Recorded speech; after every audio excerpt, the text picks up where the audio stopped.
ഇപ്പോൾ നമ്മൾ coulomb force എന്താണെന്ന് പഠിച്ചു, അതിൻ്റെ വെക്ടർ ഫോം പഠിച്ചു, അതിൻ്റെ സൂപ്പർ പൊസിഷൻ പ്രിൻസിപ്പിൾ പഠിച്ചു. ഇനിയിപ്പോൾ കൂളം ഫോഴ്സിൻ്റെ പ്രോപ്പർട്ടീസ് എന്തൊക്കെയാണെന്ന് അത് മാത്രം ഒന്ന് എഴുതാൻ പറഞ്ഞത്. നമുക്ക് എങ്ങനെ പറയാം, നമ്മൾ ഇതുവരെ പറഞ്ഞ കാര്യങ്ങളിനകത്ത് ആ കൂളം ഫോഴ്സിൻ്റെ പ്രത്യേകത മാത്രം ഒന്ന് എടുത്തെഴുതുകയാണ്. അതിനകത്ത് നമുക്ക് ഒന്നാമത്തെ സെൻറ്റൻസ് തന്നെ പറയാം, it is attractive as well as repulsive in nature അല്ലേ. അപ്പം ഒരുപക്ഷെ ഇനി വേണമെങ്കിൽ നിങ്ങളോട് ചോദിക്കാം ഗ്രാവിറ്റേഷൻ ഫോഴ്സും കൂളം ഫോഴ്സും തമ്മിലുള്ള ഡിഫറൻസ് എന്തൊക്കെയാണെന്ന്. അപ്പോൾ ഗ്രാവിറ്റേഷൻ ഫോഴ്സ് നമുക്ക് എന്തെഴുതാം, it is always attractive in nature. ഞാൻ അതുകൂടെ ചേർത്ത് പറയാം. ഗ്രാവിറ്റേഷൻ ഫോഴ്സും കൂളം ഫോഴ്സിനെ കമ്പയർ ചെയ്യാനാണ് ക്വസ്റ്റ്യൻ ചോദിച്ചെന്ന് വെച്ചു. അങ്ങനെ നമുക്ക് എന്താ പറയാം, gravitation force is always attractive in nature. Here it may be attractive or repulsive. ഇനി കൂളം ഫോഴ്സിൻ്റെ പ്രത്യേകത എഴുതാൻ ചോദിച്ചു കഴിഞ്ഞാൽ നമുക്ക് ഇവിടെ പറയാം, it may be it is in attractive as well as repulsive in nature. Okay, second point നോക്കിയാൽ it depends on medium between two charge. നമ്മൾ ഓൾറെഡി ഡിസ്കസ് ചെയ്ത കാര്യമാണ്. അപ്പോൾ അതിൻ്റെ പ്രത്യേകത എഴുതാൻ പറഞ്ഞാൽ നമുക്ക് കൃത്യമായിട്ട് രണ്ടാമത്തെ പോയിന്റായിട്ട് അത് തന്നെ എഴുതാം. കൂളം ഫോഴ്സ് അത് എന്തിനെ ഡിപ്പെൻഡ് ചെയ്യുന്നുണ്ട്, മീഡിയത്തിനെ ഡിപ്പെൻഡ് ചെയ്യുന്നുണ്ട്. ഗ്രാവിറ്റേഷൻ ഫോഴ്സിനകത്ത് മീഡിയം ഡിപ്പെൻഡൻസ് ഉണ്ടോ? ഇല്ല, മീഡിയം ഡിപ്പെൻഡൻസ് ഇല്ല. ഓക്കെ, അതും അവർ തമ്മിൽ കമ്പയർ ചെയ്യണമെങ്കിൽ നമുക്ക് ആ സെൻറ്റൻസ് ഉപയോഗിക്കാം. അത് നോക്കിയാൽ it follow inverse square law. It follow inverse square law. കാര്യം എന്താ, സ്ക്വയറിൻ്റെ ഇവരുടെ ഇടയിലുള്ള ഡിസ്റ്റൻസിൻ്റെ സ്ക്വയറിന് ഇൻവേഴ്സ്ലി പ്രൊപ്പോർഷനാണ്. അതിനെയാണ് നമ്മൾ ഇൻവേഴ്സ് സ്ക്വയർ ലോ എന്ന് വിളിക്കുന്നത്. അങ്ങനെ നമ്മൾ ചിന്തിക്കുകയാണെങ്കിൽ ഗ്രാവിറ്റേഷണൽ ലോയും എന്താണ്, ഇൻവേഴ്സ് സ്ക്വയർ ലോ ആണ്. കൂളംസ് ലോയും എന്താണ്, ഇൻവേഴ്സ് സ്ക്വയർ ലോ ആണ്. അപ്പോൾ കമ്പാരിസൺ ചോദിച്ചാൽ ഇത് നമുക്ക് എവിടെ എഴുതാം, ഇവർ രണ്ടുപേരും ഇൻവേഴ്സ് സ്ക്വയർ ലോ ആണെന്ന് നമുക്ക് കൺക്ലൂഡ് ചെയ്യാം. അടുത്ത സ്റ്റേറ്റ്മെന്റ് നോക്കി, it is A central force. എന്താ സെൻട്രൽ ഫോഴ്സ് പറഞ്ഞാൽ, ഇപ്പം ഞാനിവിടെ ചാർജ് എടുത്തു, ഇവിടെ അടുത്തൊരു ചാർജ് എടുത്തു. ഈ രണ്ട് ചാർജിന്റെ സെന്ററുകൾ തമ്മിൽ ജോയിൻ ചെയ്യുന്ന ലൈനിൽ കൂടെ ആയിരിക്കും ഈ ഫോഴ്സ് ആക്ട് ചെയ്യുന്നത്. ഇതേ സ്റ്റേറ്റ്മെന്റ് നിങ്ങൾ ഗ്രാവിറ്റേഷനകത്തും പഠിച്ചതാണ്. ഗ്രാവിറ്റേഷൻ ഫോഴ്സും സെൻട്രൽ ഫോഴ്സ് ആണ്, കൂളം ഫോഴ്സും സെൻട്രൽ ഫോഴ്സ് ആണ്. അപ്പോൾ അത് പ്രത്യേകിക്കാലോ. അടുത്തത് conservative in nature. Conservative force എന്താണ്, നോൺ കൺസർവേറ്റീവ് ഫോഴ്സ് എന്താണ് ഞാനിപ്പോൾ എക്സ്പ്ലെയിൻ ചെയ്യുന്നില്ല. നിങ്ങൾ മെക്കാനിക്സിൽ ഡീറ്റെയിൽ ആയിട്ട് പഠിച്ചിട്ടുള്ളതാണ്. Conservative force, non conservative force അല്ലേ. അപ്പോൾ നമ്മൾ ഗ്രാവിറ്റേഷനകത്തും പഠിച്ചു ഗ്രാവിറ്റേഷൻ ഫോഴ്സ് കൺസർവേറ്റീവ് ഫോഴ്സ് ആണെന്ന്. ഇവിടെ നമുക്ക് പറയാം ഇലക്ട്രോസ്റ്റാറ്റിക് ഫോഴ്സ് എന്ന് തന്നെയാണ് കൺസർവേറ്റീവ് ഫോഴ്സ്. അത് കൂളം ഫോഴ്സ് കൺസർവേറ്റീവ് നേച്ചർ. അടുത്ത സ്റ്റേറ്റ്മെന്റ് നോക്കി, it's an important. It hold four point charges. അപ്പോൾ ആ സെന്റൻസിനൊരു പ്രത്യേകത എന്താ അറിയോ, നമുക്ക് കൂളം ഫോഴ്സിന്റെ പ്രത്യേകത എന്താണെന്ന് ചോദിക്കുമ്പോൾ ആ സെന്റൻസ് പറയാം, it hold four 2 point charges. ഇനി കൂളം ഫോഴ്സിന്റെ ഡീമെറിറ്റ് എന്താണെന്ന് ചോദിച്ചാൽ നമുക്ക് ഇതേ സെന്റൻസ് തന്നെ പറയാം, it is only hold four point charge.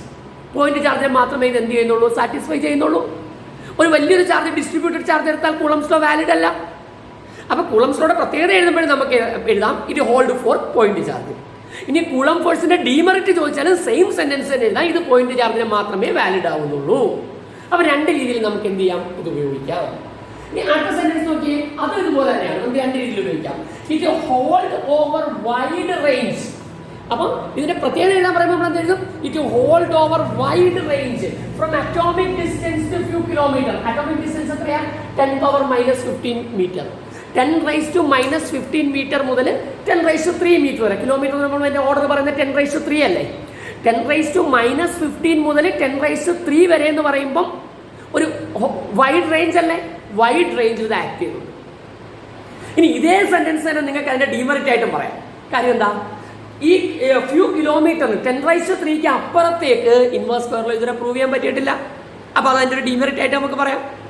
അതുപോലെ 10⁻⁻5 ചെറിയ ഡിസ്റ്റൻസിലും കൂളംസ് ലോ ഇതുവരെ എക്സ്പെരിമെന്റലി പ്രൂവ് ചെയ്യാൻ പറ്റിയിട്ടില്ല. അപ്പോൾ ഈ സെന്റൻസ് നമുക്ക് ഇതിന്റെ പ്രോപ്പർട്ടി ആയിട്ട് പറയാം, എന്ത് പറയാം, it act over wide range എന്ന് പറയാം. പക്ഷെ അത് തന്നെ നമുക്ക് ഡീമെറിറ്റ് ആയിട്ടും പറയാം. കാര്യം എന്താ, ഈ 10⁻³ ഓർഡർ കിലോമീറ്ററിന് അപ്പുറത്തേക്കും പ്രൂവ് ചെയ്യാൻ പറ്റിയിട്ടില്ല, 10⁻⁻10 -15 താഴെയും പ്രൂവ് ചെയ്യാൻ പറ്റില്ല. അപ്പോൾ നമുക്ക് അതിന്റെ ഡീമെറിറ്റ് ആയിട്ടും പറയാം. അപ്പോൾ ഈ രണ്ട് സെന്റൻസിന്റെ പ്രത്യേകത മനസ്സിലായല്ലോ. നമുക്ക് മെറിറ്റ് ആയിട്ടും ഡീമെറിറ്റ് ആയിട്ടും അതേ സെന്റൻസ് തന്നെ ഉപയോഗിക്കാം. ഇനി അടുത്തൊരു കേസ് നോക്കിയേ, force between any two charge is independent of presence of other charges. Superposition force പ്രിൻസിപ്പിളുമായിട്ട് തിരിഞ്ഞു പോകരുത്. നോക്കിയാ, ഫോഴ്സ് ബിറ്റ്വീൻ, ഇപ്പൊ എന്റെ ഇവിടെ ഒരു ചാർജ് ഒന്ന് വിചാരിക്കാം, ഇവിടെ ഒരു ചാർജ് ഒന്ന് വിചാരിക്കാം. ഇത് ഒന്നാമത്തെ ചാർജ് Q1, ഇത് രണ്ടാമത്തെ ചാർജ് Q2. ഇവരുടെ ഒരു ഫോഴ്സ് ഉണ്ട്, ആ ഫോഴ്സിനെ ഞാൻ F1 എന്ന് വിളിച്ചു. എന്താ പറയുന്നത്, force between any two charge is independent of presence of other charge. അടുത്ത ചാർജിന്റെ പ്രസൻസിന് ഇത് ഡിപ്പെൻഡ് ചെയ്യുന്നില്ല. ഓക്കെ, ഞാൻ ഇവിടെ ഒരു ചാർജ് എടുക്കും Q3. ഈ Q3 എന്ന് പറയുന്ന ചാർജ് ഞാൻ ഇവിടെ കൊണ്ട് വെച്ചാലും വെച്ചില്ലെങ്കിലും F12 മാറ്റമില്ല. F12 is independent of presence of Q3. അപ്പോൾ Q3 വന്നെന്ന് കരുതി Q1നും Q2 ഇടയിലുള്ള ഫോഴ്സ് മാറുമോ? മാറില്ല. അതായി പറഞ്ഞത് force between any two charge is independent of presence of other charge. അപ്പോൾ ഇവരുടെ ഇടയിലുള്ള ഈ F12 എന്ന് പറയുന്ന ഫോഴ്സ്, F12 എന്ന് പറയുന്നത് Q1നും Q2നും ഇടയിലുള്ള ഫോഴ്സിനെ Q3ക്ക് എന്ത് ചെയ്യാൻ പറ്റത്തില്ല, ഇൻഫ്ലുവൻസ് ചെയ്യാൻ പറ്റത്തില്ല. പക്ഷേ Q3 വരുമ്പോൾ ഇവിടെ എന്ത് സംഭവിക്കും? ഇവരുടെ ഇടയിൽ പുതിയൊരു ഫോഴ്സ് ഡെവലപ്പ് ചെയ്യപ്പെടും. എന്ന് വെച്ചാൽ 1-നും 3-ക്കും ഇടയിൽ F13 എന്ന് പറയുന്ന ഫോഴ്സ് ഡെവലപ്പ് ചെയ്യും, 3-ക്കും 2-നും ഇടയിൽ F23 എന്ന് പറയുന്ന ഫോഴ്സ് ഡെവലപ്പ് ചെയ്യും. അപ്പൊ ഇത് ഇല്ലെങ്കിൽ ആര് മാത്രമേ ഉള്ളൂ? F12 മാത്രമേ ഉള്ളൂ. അപ്പൊ Q3 കൂടെ വന്നപ്പോൾ പുതിയ 2 ഫോഴ്സ് ഡെവലപ്പ് ചെയ്യപ്പെട്ടു. പുതിയ 2 ഫോഴ്സ് ഡെവലപ്പ് ചെയ്തു എന്ന് കരുതി F12ന് മാഗ്നിറ്റ്യൂഡിന് മാറ്റം വന്നോ? മാറ്റം വന്നിട്ടില്ല. F12ന്റെ മാഗ്നിറ്റ്യൂഡിന് മാറ്റമില്ല, പക്ഷെ പുതിയ 2 ഫോഴ്സ് വന്നു.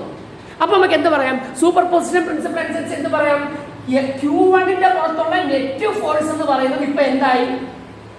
നേരത്തെ F12 മാത്രമേ ഉള്ളായിരുന്നു, പ്ലസ് ഇപ്പൊ F13 കൂടെ വരും. പക്ഷെ വെക്ടർ സമ്മതിക്കണമെന്നല്ലേ സൂപ്പർ പൊസിഷൻ പ്രിൻസിപ്പിൾ പറയുന്നത്? അപ്പൊ Q1ന്റെ പുറത്തുള്ള നെറ്റ് ഫോഴ്സ് എത്രയാന്ന് ചോദിച്ചാൽ ഇപ്പൊ F12 F13 കൂടെ വന്നു. അപ്പൊ Q1 മൂന്നാമതൊരു ചാർജ് വന്നപ്പം Q1ന്റെ പുറത്തുള്ള നെറ്റ് ഫോഴ്സ് മാറി. കൺഫ്യൂസ്ഡ് ആവരുത്, Q1ന്റെ പുറത്തുള്ള നെറ്റ് ഫോഴ്സ് മാറി, പക്ഷെ Q1നും Q2നും ഇടയിലുള്ള ഫോഴ്സ് മാറിയോ? ഇല്ല. അപ്പൊ നമ്മൾ എഴുതിയ സെന്റൻസ് എന്താണ്? Force between any two charges independent of presence of other charge. പുതിയൊരു ചാർജ് വന്നത് ഇനിയിപ്പോൾ ഇവിടെ ഒരു ചാർജ് വന്നു വെച്ചോ എന്ന് കരുതി F12ന്റെ മാഗ്നിറ്റ്യൂഡിന് മാറ്റമില്ല.